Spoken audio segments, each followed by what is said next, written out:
tout d'abord, je voudrais remercier M. François Desroches de m'avoir invité à ce colloque pour parler de mes recherches dans les manuscrits et sur une dernière recherche que j'ai effectuée sur des courants qui sont conservés à la Bibliothèque nationale de France. J'en profite pour remercier ma collègue de la Bibliothèque nationale qui se trouve dans l'assistance pour justement son assistance dans le cadre de ces analyses.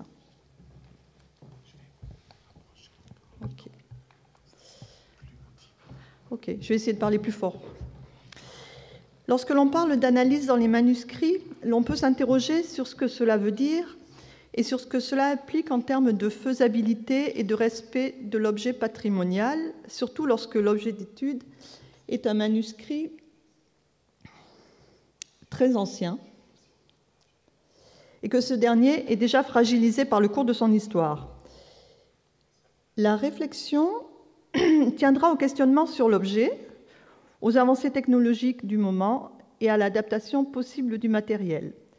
Que peut-on dire des matériaux ayant servi au décor et à la couleur au sein d'un ouvrage? Que peut-on dire sur l'écrit?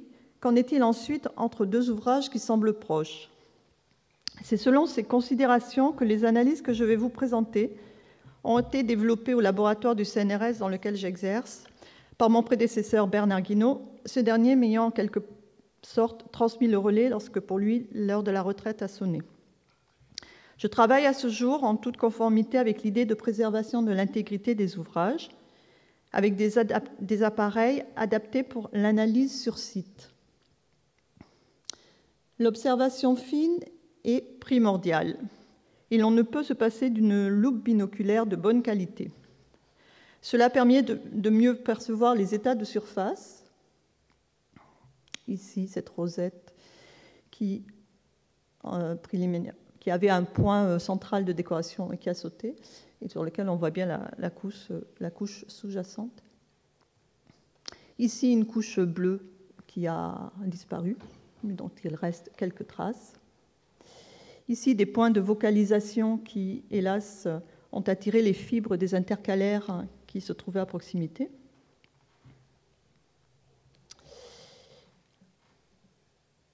Donc, l'observation fine permet d'évaluer l'état de conservation, de référencer les zones analysables, de comparer entre elles les surfaces colorées au sein du manuscrit, mais aussi entre plusieurs exemplaires.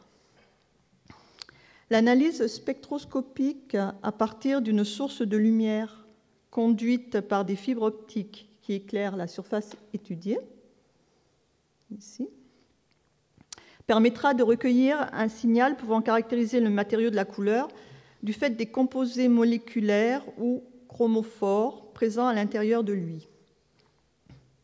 Il s'agira de comparer le signal obtenu avec ceux de couches de même couleur dans le manuscrit ou avec ceux correspondant à des matériaux de référence. J'ai mis ici quelques matériaux de référence de différents pigments bleus, rouges et des verres de cuivre. Ici, ce sont des carbonates et ici, ce sont des acétates de cuivre. Donc, la technique permet de différencier différentes des natures de pigments ou même des colorants. Ici, vous avez la courbe représentant une laque de Garance.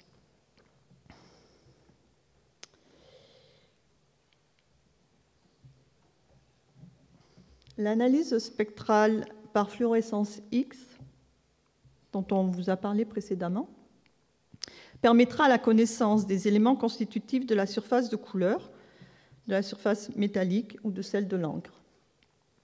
Donc ici, l'appareil que j'utilise in situ à la Bibliothèque nationale de France, une vue plus rapprochée d'une mesure en direct, et ici un spectre obtenu sur la surface dorée d'une vignette dans le manuscrit. Et comme vous l'avez vu précédemment, on fait un spectre sur le parchemin pour bien différencier les éléments qui se trouvent dans le parchemin et les éléments qui se trouvent dans la couche dorée. Ici, vous avez un profil gris qui correspond au parchemin. Et tout le reste veut dire tous les éléments qui sont présents ici au travers de raies de fluorescence, c'est l'or et quelques traces d'argent et de terres rares. Je vous ai mis ces deux exemples de spectres, mais j'en montrerai plus après, parce que je trouve que c'est un peu difficile quand on n'est pas vraiment habitué. Ces méthodes, comme toutes les méthodes, ont leurs avantages et leurs inconvénients. Parmi ces derniers, les limites de détection sont à prendre en compte. Nous ne pourrons pas percevoir des éléments traces en très petite quantité, de l'ordre de la partie par million, comme d'autres méthodes d'analyse, telles la spectrométrie de masse ou l'analyse par activation, qui ne sont pas portables. Et il s'agit plus d'analyse qualitative que strictement quantitative. Pour l'instant, nous sommes aussi gênés lorsque les tracés sont très fins, car le signal n'est pas suffisant. Mais cela pourrait se résoudre avec un spectromètre placé sur la loupe binoculaire. Cependant, l'avantage des méthodes que je viens de vous présenter sur les précédentes diapositives reste la faisabilité des analyses in situ, sans préparation des objets, l'immobilisation réduite de ces derniers, la perception de mélanges binaires, de pigments métalliques et la complémentarité de ces outils d'analyse qui nous permettent de recueillir un certain nombre de renseignements sans dommage pour les documents patrimoniaux. Tout dernièrement, l'objet d'étude a été un groupe de manuscrits considérés de période abbasside conservés à la Bibliothèque nationale, signalés par François Desroches. Ils sont constitués de feuillets coraniques dans un ensemble initial ou bien réunis sous une même reliure à une date donnée. Ces feuillets contiennent des décors, comme vous pouvez le voir ici, des couleurs dans le texte, ici, et tous les points de vocalisation. Ici, on a aussi des points dorés. Des encres brunes, plus ou moins foncées, comme vous pouvez le voir, entre ce feuillet et celui-là. Et ces manuscrits sont recensés sur cette liste. Les analyses que j'ai effectuées sont récentes, et pour l'instant, l'exploitation n'est réalisée que sur une partie de cette liste. Alors, voilà, donc j'ai signalé les manuscrits qui, pour l'instant, étaient dans l'étude était quasi terminée. Je dois signaler que pendant ces analyses, j'ai eu un petit souci avec un des appareillages et je n'ai pas pu faire tout le programme. C'est pour ça que je ne pourrai pas vous présenter tous les résultats. Alors, en premier lieu, il est normal de vérifier l'homogénéité des matériaux à l'intérieur d'un même ouvrage et la perception des zoomés. Alors là, hop.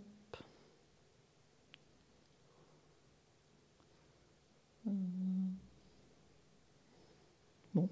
Et la perception zoomée des surfaces et leur comparaison participent à la vérification de cette homogénéité entre les feuillets d'un même manuscrit.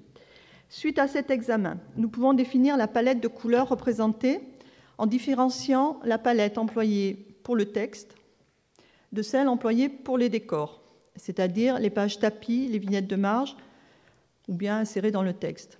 Et nous considérons à part les rosettes quand elles existent. Puis, nous comparons. Dans l'ensemble étudié, il est intéressant de constater que les palettes diffèrent entre les manuscrits, même si dans l'ensemble, cela reste assez proche, avec des couleurs que l'on retrouve, le doré, le brun, le rouge, le vert et le bleu, un petit peu moins utilisés que les autres couleurs. Les palettes texte et décor pour un manuscrit donné diffèrent également. Souvent, la plus riche est celle qui concerne les décors, même si ce n'est pas le cas dans ce tableau où, pour Arabe 358b, nous constatons l'inverse.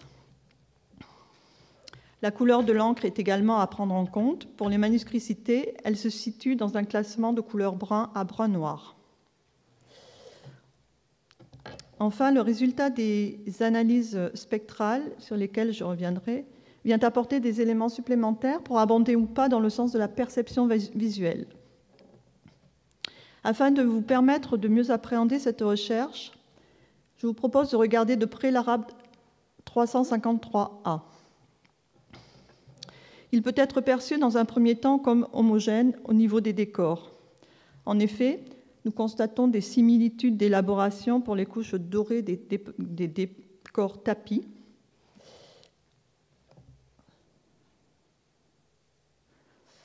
bandeaux, vignettes. L'ordre de passage des couches est le suivant: l'encre en esquisse, puis le doré sur une base pâle pouvant être une colle, puis la couleur, puis l'encre en finition. Au niveau des matériaux employés, les analyses spectrales confirment les similitudes. Pour les ors, dans ce manuscrit A353, arabe 353, qui contiennent des traces d'argent et de terres rares. Si nous considérons les résultats d'analyse, les rouges des tapis et bandeaux seraient constitués d'une matière organique que nous n'avons pas pour l'instant identifiée.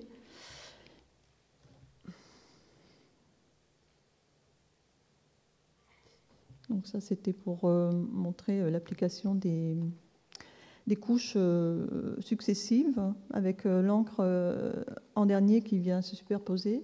Ici, c'est pareil. Bon.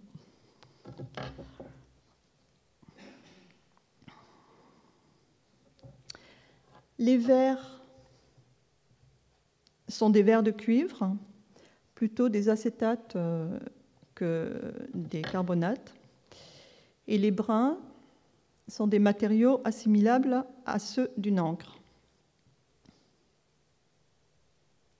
Dans le cas des rosettes, il est intéressant de les comparer au décor car cela peut mettre en évidence des différences.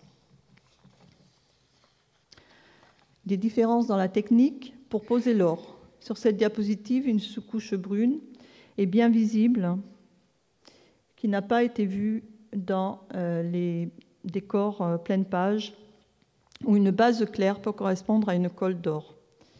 Ou bien, on peut aussi mettre en évidence une différence dans la préparation des matériaux donnant la couleur.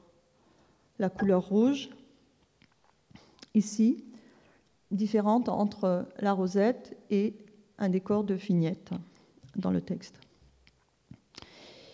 Car si les analyses ne peuvent différencier la nature des colorants dans ce cas, l'aspect visuel laisse présager une préparation différente.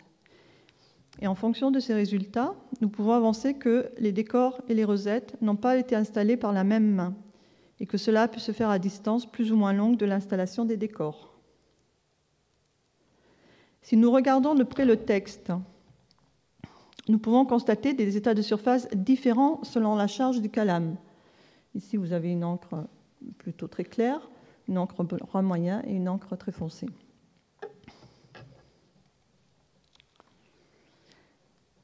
Sur ces deux diapositives, on peut constater la très grande ressemblance entre les surfaces de l'encre du texte et celle des points de vocalisation, qui est confirmée par les analyses spectrales.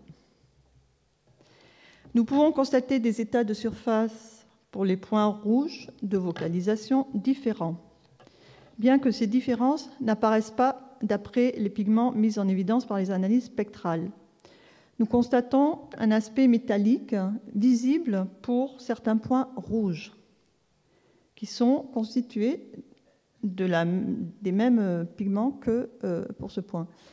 C'est-à-dire, ils sont composés d'un vermillon de mercure et d'un rouge de plomb. Donc, ces différences marquent un comportement qui ne s'est pas fait de la même façon de la couche colorée au cours du temps. Sur la dernière vue de cette diapositive, une appréciation d'un ordre dans la position des différents éléments où un point rouge a été posé sur l'encre après qu'une rosette y ait été placée est possible. Ou bien en regardant de près ce point vert de vocalisation du texte et la trace laissée par celui qui se trouve situé au centre de la rosette, on peut se demander si ces points n'auraient pas une concordance temporelle. Pour résumer, après cette revue dans l'arabe 353, il n'est pas aisé d'y voir clair. À partir des analyses, nous pouvons constater qu'il n'y a pas de point bleu dans le texte.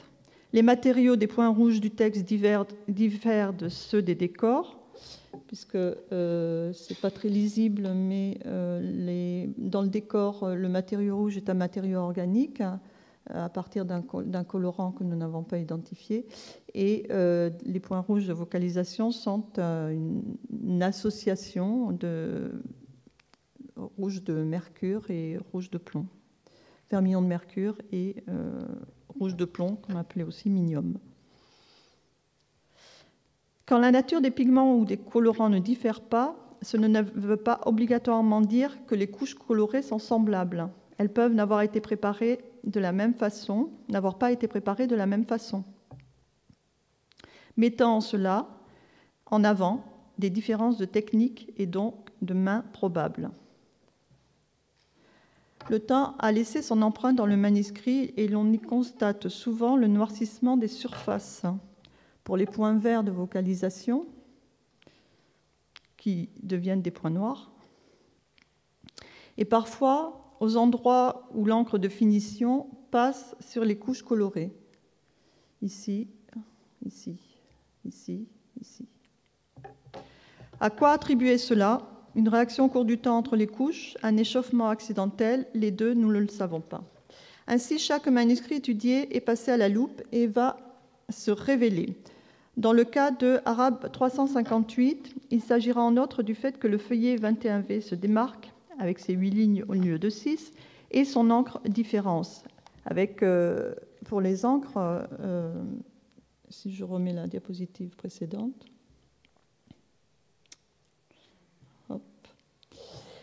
pour les encres, voilà, je trouve avec la fluorescence X des encres de type ferrogallique avec des traces de titane, de manganèse, peut-être de terres rares ou quelquefois pas de manganèse. Donc on peut peut-être arriver à différencier les encres de cette façon. Et pour le 358B, je vous disais que le folio 21 est différent. L'encre et le folio 11 aussi, parce qu'il y a un ajout d'encre. Donc les analyses le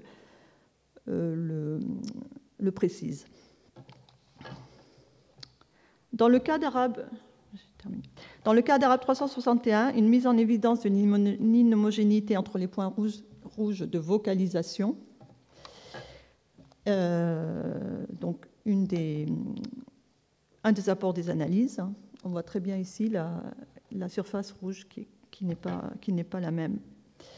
Si nous poursuivons l'étude comparative et considérons dans l'ensemble les manuscrits exploités, les décors tapis de A353 et 5178, nous constatons une très grande ressemblance qui nous poussera à regrouper ces feuillets au sein d'un même ensemble. En poursuivant ainsi de la façon dont je viens de l'exposer l'analyse des résultats et en tenant compte des précédentes études sur d'autres feuillets coraniques, notamment les analyses réalisées à Kérouan, nous espérons avancer dans ces regroupements. En étant attentifs à la façon dont les décors sont élaborés, en considérant les détails comme la présence ou pas de sous-couches pour les surfaces dorées, en tenant compte de l'aspect des couches,